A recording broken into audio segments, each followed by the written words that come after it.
नमस्कार दोस्तों, आपका बहुत बहुत स्वागत करता हूँ दोस्तों। जो एलएसए द्वितीय वर्ष का जो एक सब्जेक्ट है गायनेकोलॉजी, तो वहाँ से हम आज जो पहला चैप्टर है वो स्टार्ट कर रहे हैं।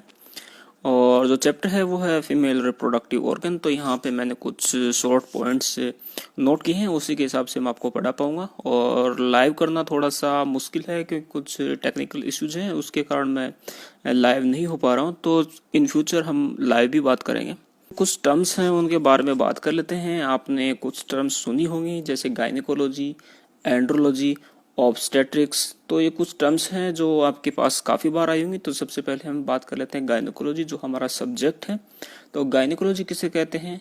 मादा जनन तंत्र है उसके अध्ययन को गायनेकोलॉजी कहते हैं। एंड्रोलॉजी, अगर हम नर जनन तंत्र का अध्ययन कर रहे हैं तो उसे एंड्रोलॉजी कहेंगे। तो चलिए हम डिस्कस कर लेते हैं मादा जनन तंत्र के बारे में। तो जो मादा जनन तंत्र है उसे 3 भागों में विभाजित किया गया है, जैसे primary sex organ, reproductive tract और एक्सटर्नल जेनिटलिया। तो सबसे पहले हम बात कर लेते हैं प्राइमरी सेक्स ऑर्गन की। तो यहाँ पे जो ओवरीज हैं वो हमारी प्राइमरी सेक्स ऑर्गन्स रहेंगी मादा जनन तंत्र के लिए। देन हम बात करेंगे रिप्रोडक्टिव ट्रैक्ट के बारे में। तो रिप्रोडक्टिव जो ट्रैक्ट है वो फैलोपियन ट्यूब, यूट्रस, सर्विक्स और वैजाइन तक का जो पार्ट है वो हमारे रिप्रोडक्टिव ट्रैक्ट है उसमें काउंट होगा। एक्सटर्नल जेनिटलिया वो हैं जो बाहर से दिखाई देते हैं। Vestibule, clitoris, vulva, vulvar lips और इससे जुड़ी हुई जो ग्लैंड्स हैं वो हम आगे डिस्कस करेंगे। कौन कौन सी ग्लैंड्स हैं उसके बारे में भी हम बात करेंगे। तो जो ग्लैंड्स हैं वो भी एक्सटर्नल जेनिटलिया में आएंगी। फोर्थ पॉइंट है ओवरीज के बारे में हम बात कर लेते हैं, कैसी होती है, कौन सी एक्टिव होती है, कौन सी इनएक्टिव होती है। और अगर आपको कहीं पे कुछ प्रॉब्लम हो तो जल्द ही हम लाइव डिस्कशन भी स्टार्ट करेंगे, जहाँ पे आपकी प्रॉब्लम है सिर्फ हम वहाँ पे बात करेंगे, आपकी जो प्रॉब्लम्स हैं उनके बारे में बात करेंगे। आप हमसे लाइव हो कि अपनी प्रॉब्लम्स है, चाहे आप इसी सब्जेक्ट से जुड़ी हुई अगर कोई फील्ड से रिलेटेड प्रॉब्लम है या सब्जेक्ट से जुड़ी प्रॉब्लम है, आप हमसे डिस्कस कर पाएंगे। और जहाँ तक हो सकता है मैं आपके जो सभी सवाल हैं उनके जवाब दे पाऊंगा। और अगर नहीं दे पाया तो हमारे जो सीनियर्स हैं उनसे कंसल्ट करके आपकी जो प्रॉब्लम है उसका सॉल्यूशन किया जाएगा। तो सबसे पहले बात कर लेते हैं ओवरीज। तो इसकी जो पोजीशन है, स्थिति है, उसके बारे में बात कर लेते हैं। तो वल्वर लिप्स से यहाँ पे जो बुक्स में लिखा हुआ है वही बता रहा हूँ मैं। वल्वर लिप्स से 40 से 50 सेंटीमीटर अंदर की ओर पेल्विक बोन के पास स्थित होती है। तो जब भी आप रेक्टल एग्जामिनेशन होता है तो रेक्टल एग्जामिनेशन में हमें ओवरी जो लैंडमार्क होती है वो मेयर के अंदर होती है। अगर आपको घोड़ी के अंदर रेक्टल एग्जामिनेशन करना, प्रेगनेंसी डायग्नोसिस करना है, तो आपने को एक डायरेक्ट आइडिया रहता है कि अपने को पेल्विक बोन के नीचे जाना है, तो वहाँ पे आपको ओवरीज मिल जाएंगी। और जो अपन कैटल की बात करें तो यहाँ पे जो लैंडमार्क होता है प्रेगनेंसी डायग्नोसिस का वो होती है सर्विक्स। तो सर्विक्स को अप्रोच करके हम ओवरी तक पहुंचते हैं। और वैसे अगर प्रैक्टिकली देखें तो जो लोकेशन है वो पेल्विक बोन के पास होती है। तो यहाँ पे हम जो थ्योरेटिकल है वो भी बात करते रहेंगे और साथ साथ जो प्रैक्टिकल है वो भी मैं आपको बताता रहूँगा। तो यहाँ पे अगर लिखने के लिए है तो कब वल्वर लिप्स से 40 से 50 सेंटीमीटर अंदर की ओर होती है, जो पेल्विक बोन के नीचे पास स्थित होती है। अब यहाँ पे बात कर लेते हैं अलग अलग पशुओं में जो आकार है, आकृति किस प्रकार की होती है। तो सबसे पहले हम बात कर लेते हैं गाय, भैंस, भेड़, बकरी में यहाँ पे बादाम के आकार की या फिर कहें आलमंड शेप्ड होती है। घोड़ी में बीन शेप्ड की होती है या फिर आप इसे किडनी शेप्ड भी कह सकते हैं। सूअर के अंदर ये अंगूर के गुच्छे के समान होते हैं। तो जो सूअर में जो ओवरी होती है ऐसे देख सकते हो जैसे कि बहुत सारे एक अंगूर का गुच्छा है वो पड़ा हुआ है, और इसे मलबेरी शेप्ड भी कहा जाता है, मलबेरी आकार का भी कहा जाता है। ऊंट में जो होती है ओवरी वो अनियमित आकार होती है, उसी किसी प्रकार का नाम नहीं दे सकते कि ये बीन शेप्ड है या बादाम शेप्ड है, आलमंड शेप्ड है, वैसा कुछ नहीं, अनियमित होती है। तो यहाँ पे जो गाय के लिए जो आकृति है, जो आप लंबाई, चौड़ाई, वजन यहाँ से नोट डाउन कर लेंगे और देख लेंगे। यहाँ पे जो लंबाई है वो 4 सेंटीमीटर है, चौड़ाई 1.2 सेंटीमीटर है और वजन 7 से 15 ग्राम है। तो हमारा नेक्स्ट पॉइंट है वो ओवरी की एक्टिविटी पे डिपेंड है। तो नॉर्मली क्या होता है, जो ऑर्गन या जो ओवरी ज़्यादा एक्टिव होती है वो बड़ी होती है साइज में, और जो कम एक्टिव होती है उसकी साइज दूसरे के सापेक्ष थोड़ी कम होगी। तो यही यहाँ पे बताया गया। क्रियाशील अंडाशय एग क्रियाशील अंडाशय के आकार से बड़ा होता है। तो बात करें रूमिनेंट्स में, तो रूमिनेंट्स में अपन कैटल, बफेलो को काउंट कर रहे हैं। तो यहाँ पे दाईं ओवरी क्रियाशील होती है। तो दाईं ओवरी क्रियाशील होती है तो मतलब इसकी साइज जो लेफ्ट ओवरी है उससे बड़ी होती है। और जो लेफ्ट ओवरी का कम एक्टिव होने का कारण रहता है कि लेफ्ट साइड में रूमन भी होता है, उसके कारण वो कम क्रियाशील होती है। घोड़े व सूअर में बाएं ओवरी क्रियाशील होती है। ये पॉइंट्स आपसे कभी पूछे जा सकते हैं, एमसीक्यूज में भी पूछे जा सकते हैं, तो आप इनको याद रखना है। कुछ टर्म्स हैं जो मैंने इसमें सम्मिलित की हैं, हो सकता है आपके बुक्स में अभी अवेलेबल ना हो, लेकिन आपको अगर एग्जाम्स की प्रिपरेशन कर रहे हैं तो आपको इन टर्म्स का पता होना आवश्यक। तो मोनोटोकस, पॉलीटोकस, तो ये दो टर्म्स हैं, इनका आपको पता होना आवश्यक है। तो पशु जो एक गर्भकाल में एक बच्चे को जन्म दे तो वो होगा मोनोटोकस। तो गाय भैंस को हम देखते हैं तो वो लगभग एक गर्भकाल में एक बच्चे को ही जन्म देती है, तो वो होगा मोनोटोकस। अगर एक से अधिक बच्चों को जन्म देती है तो उसे हम टर्म देंगे पॉलीटोकस। तो वही अगले पॉइंट में हमने मेंशन किया गया है, पशु जो एक गर्भकाल में एक से अधिक बच्चों को जन्म देते हैं पॉलीटोकस कहलाते हैं। तो उदाहरण है, आप सभी को पता है, अगर एक से ज्यादा बच्चे देने वाले पशु को काउंट करें, एक या दो तक तो अपन नॉर्मल उसको मोनोटोकस में ही काउंट करते हैं। अगर दो से भी ज्यादा हो रहे हैं तो उसको हम पॉलीटोकस में काउंट करते हैं। तो सुअर और बिच यहाँ पे दो मोटे मोटे एग्जाम्पल हैं जो पॉलीटोकस के एग्जाम्पल हैं।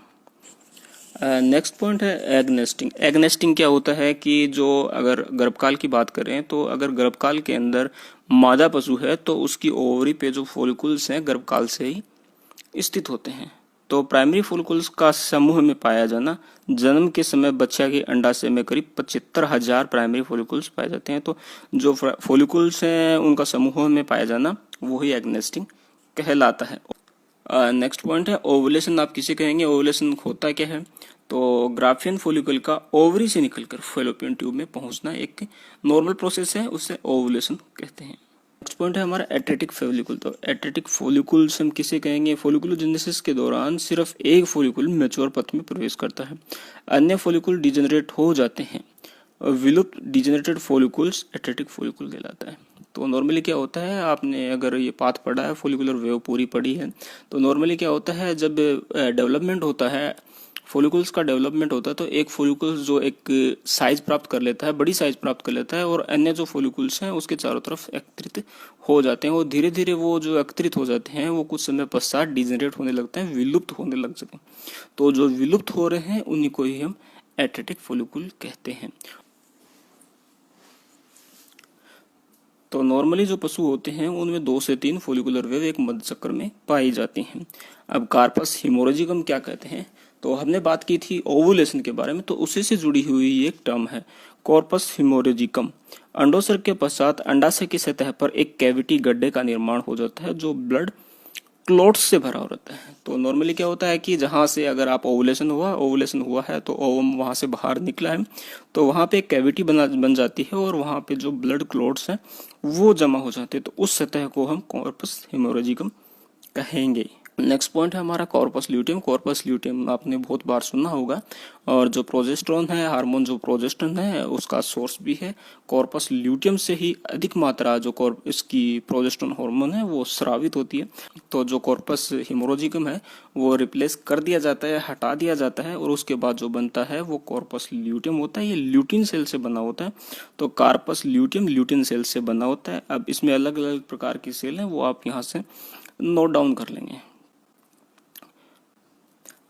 नेक्स्ट पॉइंट में हमने यही मेंशन किया, कॉर्पस ल्यूटियम है। अगर आपके क्वेश्चन ये है कि कॉर्पस ल्यूटियम कौन से हार्मोन का स्राव करता है, तो प्रोजेस्टेरोन, और प्रोजेस्टेरोन का जो सोर्स है वो कॉर्पस ल्यूटियम है। ग्राफियन फॉलिकल है, यहाँ पे इनकी साइज मेंशन की गई है, 12 से 20 mm तक है, 1.2 से 2.0 सेंटीमीटर तक है। तो बात करें कॉर्पस ल्यूटियम की साइज की, तो यहाँ 19 से 25 mm 1.9 से 2.5 सेंटीमीटर तक होती है।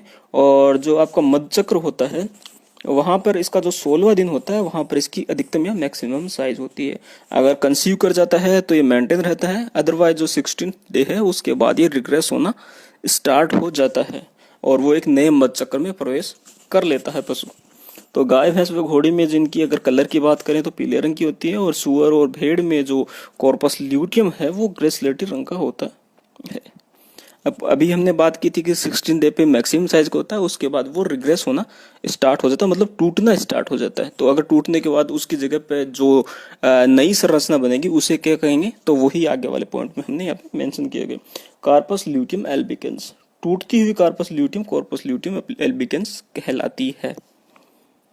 गर्भावस्था के दौरान पाए जाने वाले कॉर्पस ल्यूटियम वेरम कहलाती है। अगर प्रेगनेंसी मेंटेन हो जाती है तो वहाँ पे जो कॉर्पस ल्यूटियम है वो बनी रहती है, लेकिन हम उसे कॉर्पस ल्यूटियम नहीं कहेंगे, उसे कॉर्पस ल्यूटियम वेरम के नाम से जाना जाएगा।